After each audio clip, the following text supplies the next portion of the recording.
Aminado naman ang Department of Public Works and Highways o DPWH na may milagrong nagaganap sa kanilang budget pagkatapos ng budget deliberations.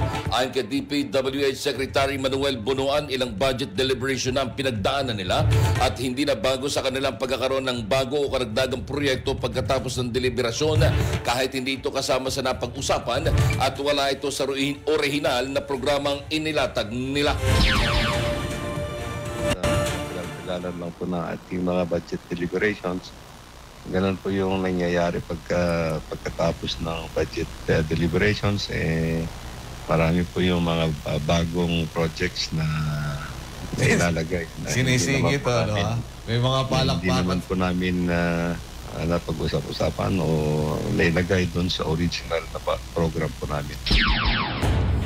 Kaugnay nito, binunyag ni Bunuan sa programang walang atrasan na 80 bilyong piso ang inila ng Department of Budget para sa DPWH sa susunod na taon.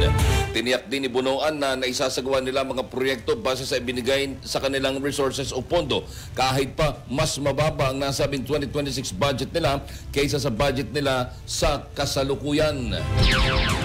Sa amin po, ang tinitiyak po namin is naisasagawa po namin to the best of our resources na nakalaan po din sa mga proyekto at technically ginagawa po namin at ito na nga po yung isasubmit namin kay Presidente kung ano talaga ang nagawa. Ang tinig ni DPWH Secretary Manuel Bunuan.